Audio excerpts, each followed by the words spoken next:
Okay, guys. So the next story I got here is this is says Wall Street housing takeover is worse than you think. This is from More Perfect Union as well. Um, I'm gonna play it and break it down, And we just got done talking about the housing situation in Florida. Like, yeah, I'm gonna play it and pause in between. Properties. Mold, rat feces, exposed wire. There was dripping water in the garage right in front of the door to the house. We had a water pipe that was about to burst. If you rent a single-family home, there's an increasingly larger chance that your landlord is a new breed of homeowner, Wall Street. Giant institutional investors are grabbing up thousands of homes. Before I get more into this, I had a friend named Forrest. He still lives in Mississippi, but apparently his landlord sold him and his mama's home over to which you guess, a Wall Street real estate company, Wall Street owned real estate company, and they couldn't afford it, so they wanted him to buy the house, but they didn't have the credit or they didn't have the down payment, so they still lived in the house because it was rented, but because the landlord sold it over to the Wall Street exec, they had to move to another part of the state. So yeah, it's bad enough Wall Street took over hospitals. A lot of hospitals are ran by Wall Street.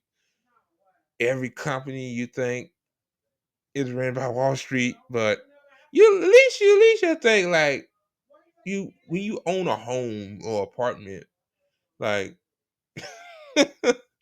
and then like you seen earlier there, like the homes aren't maintained properly. Mold. I hope it ain't black mold, because black mold makes you sick. Rat feces. Like these motherfuckers make billions of dollars in profit. Like they can't get a fucking exterminator to come in and get rid of the rats. Like I'm pretty sure it don't cost that damn much if you make if you profit billions of dollars. And also too, water leak, like things that you know aren't that hard to fix. Like if then you overcharging for these homes. A lot of these homes are built worth for fucking shit. Ain't built worth a damn. Thin walls, plywood everywhere. Like, God forbid you live in Florida, you live in one of home like that. When Hurricane Milton came through, that home is gunzo, son. It's done. Oh my God.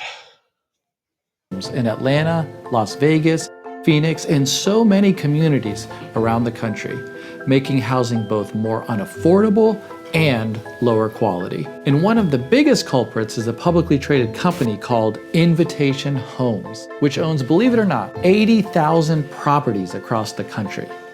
Dallas-based Invitation Homes. Wow, yeah, you get you a nice home, overpriced when we use fucking plywood and thin walls materials. Yeah. Invitation Homes is the largest operator of rental homes in the country. Invitation Homes, which has some 2,500 properties here in the Denver metro. They have more than 9,000 properties in the Phoenix metro alone. Invitation Homes has been deceiving consumers, violating tenant laws, and I haven't seen Invitation Homes come to Monroe, but I'm pretty sure it's coming there soon. Probably New Orleans as we speak. failing to keep their properties habitable. But the Federal Trade Commission has been paying attention. They've heard from renters across America, and for the first time ever, they have brought a case against a major corporate landlord, finding the housing job. Wow, the U.S. government doing something about this. Holy shit. Wow. Whoa. Oh boy, probably gonna give them a slap on the wrist. They're not gonna super sanction these people, man, because Wall Street is in Washington. Giant $48 million in a historic settlement. We get millions. $48 million is a slap on the fucking wrist when these motherfuckers billions upon billions of dollars. Like, see what I'm saying? Just a fine, Oh yeah, slap on the wrist. You get a fine. Move on. of complaints every year from people reporting all sorts of abuses they are facing in their everyday life. And one of the things we've heard in the housing sector is that renters are facing a lot of abuses today. During its investigation, the FTC uncovered that Invitation Homes has engaged in deceptive and exploitative business practices for years. We alleged, I think, 4 really serious law violations in particular. And what we alleged is that the company saddled renters with junk fees, hidden fees that they didn't know would be included in their rent. We alleged that the company skimmed off people's security deposits. I thought you were supposed to get a security deposit back if you decide to move out. Like, that's why they call it security deposit, Yeah, see? Stole folks' money. And months to save that money up to get a home, to make something out themselves, just to, if they need it back, to steal it. Like, I think that's been going on for a long time though, not just with Invitation Homes, but other places too. Other people I heard too, like when they actually security deposit, that motherfucking landlord look at them like they fucking crazy. You see what I'm saying? So yeah, like if we had an adequate government, shit like that would be prevented. Systematically withholding millions of dollars from renters. We alleged that the company failed to maintain their properties and often ignored maintenance requests from renters. And we alleged that during the height of the COVID pandemic, the company steered people away from federal eviction protections and initiated eviction actions. Wow. Pandemic is still going on to this very day. Lord have mercy. But even then, 3 or 4 years ago, wow. Pandemic, you lost your job, can't pay your rent. Well, you can't pay, get the fuck out. Fuck those weak ass eviction moratoriums that the government implemented. Just just get out, Oh God, I hate these motherfucking people. In spite of those protections. First on the list, the FTC found that Invitation Homes I'm gonna say that, man, if hell was real, if it's real or not, all those motherfuckers burned for eternity. Like, holy shit. used a predatory fee structure that it concealed from renters until the last possible moment. Basically, they lied about the cost of rent. The company would advertise one rent, but then saddle renters with hundreds of dollars in junk fees that could jack up their rent more than $1,700 per year. Johnson says she's been hit with about $200 in unexpected fees each month. So we have the smart home fees, the home filter fees. We also have the fee. What the fuck is a smart home fee? I don't believe that's home. Wow, it got a Ring doorbell. Charge you extra $100 for a Ring doorbell. Wow, that's a smart home. Yeah. Yeah, yeah. See, motherfuckers see how they get away with this shit. And if I get away with this shit all the time, like, I'm sorry guys, my nose kind of itchy. Again, because they don't allow you to change the water over to your name, so you pay an additional fee for that. Cheryl writes she's forced to pay for extras that I did not sign. What the fuck is an air filter? What is an air filter subscription? What the fuck? What, an air filter that goes into your HVAC unit? Yeah, your AC unit, heating unit. Are you fucking kidding me? Are you fucking serious? You can change it yourself. And do not want, such as air filter subscriptions. In the course of its investigation, the FTC wanted to better understand the motivations of the company as it engaged in these unscrupulous business practices. So it looked into what the CEO was specifically telling his employees to do. And they found this startling admission. It was the CEO of Invitation Homes who said we need to juice this hog. That right there, that's the whole video right there. Juice the hog. Suck the most exploited people in this country dry. See, people like this, people like that is the reason why so many people are homeless right now in this country. Juice this hog. You evil ass motherfucking punk ass motherfucker. You a punk ass motherfucker. Juice the hog. Air filter subscriptions, water fee, smart home fee. That shit don't make any motherfucking sense whatsoever. Oh my God. We need to squeeze renters for all of these fees. This was not a low-level employee. This was a deliberate corporate strategy that started at the top. And that wasn't the only corporate strategy to juice earnings. And we work with you to schedule routine maintenance visits twice a year. And 24/7 emergency maintenance telephone support is available as well. Invitation Homes promised quality inspections and constant support. In reality, the company practiced what the FTC found to be a deliberate pattern of ignoring maintenance requests, putting the health and safety of their renters at risk. I had reported this, and you can see like it's cracking across the ceiling. Water damage in here. You can actually see how bad it is here. This is so wet, it started to peel up. Holy shit. Y'all see that? Wow. Wow. My goodness. That is so sad. You paying all that money a month just to have your cabinet peeling up and it's rotting on the bottom. Holy shit. The microwave didn't work. We had to repair that, had to get a new stove. There were folks at the company who called their maintenance procedures a train wreck. They said it was the worst they had ever seen. What our investigation found is that more than 30,000 renters had complaints about maintenance within 1 week of moving in. To boost their bottom line and meet investor targets.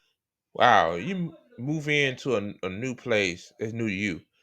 You expect everything to be in working order, you know. Then maybe a few years down the road, something acts up. Then hopefully your landlord will get it fixed. Like, you paying rent. Like, damn, like, overpaying for rent to stay in a home. And, you get in a place, that's crazy. Like people are not gonna notice those things, even if you check the place out, you walking around, looking at it, see how it look. What? Like, this is dystopian shit right here, man. Invitation Homes prioritize profits over renters' rights. Every renter knows that if they take care of their home, they're entitled to get their security deposit back when their lease ends. But that's not the way it worked at Invitation Homes. They said themselves, when it comes to security deposits, they knew they were upsetting tenants by withholding so much in security deposits, but they had to hit the numbers investors needed to see. And that's why Invitation Homes withheld 60% of the security deposits people made compared to a national average of 36%. That's millions of dollars stolen from renters just because Invitation Homes thought they could get away with it. And during the pandemic, while Invitation Homes publicly touted their support for struggling tenants, they were actually finding ways to bypass the national eviction moratorium. The way it worked is that people would fill out a declaration that the CDC circulated, and that declaration would essentially give them the ability to stay in their homes through the duration of the moratorium.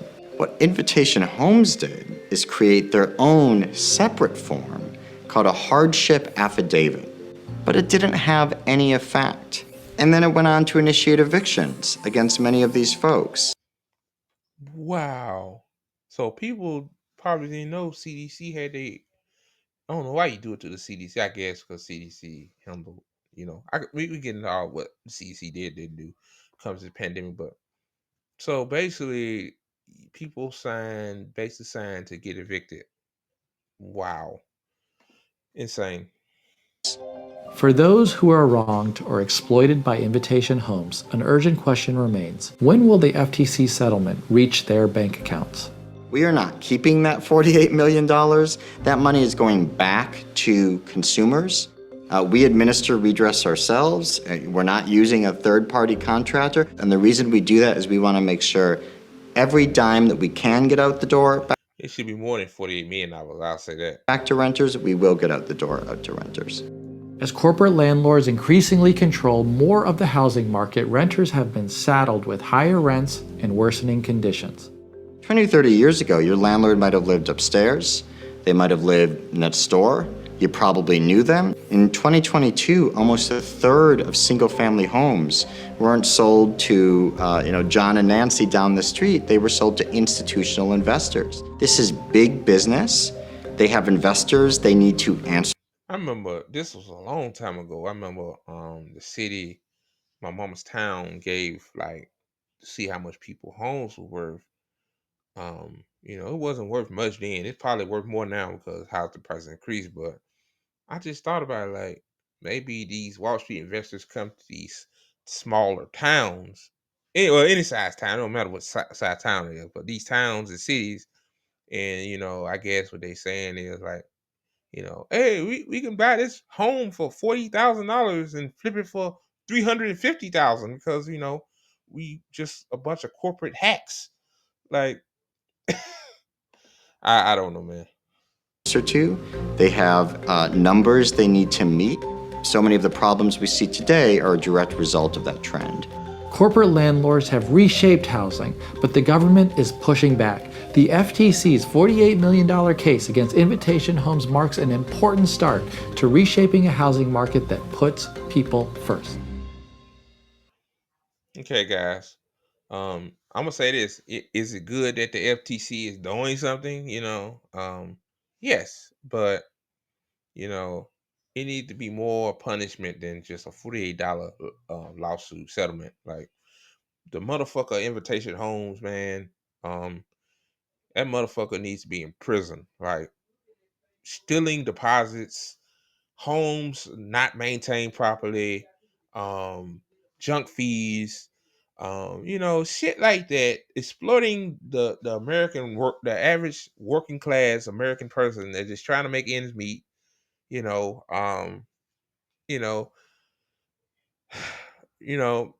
more can be done. I'm just gonna say that more can be done.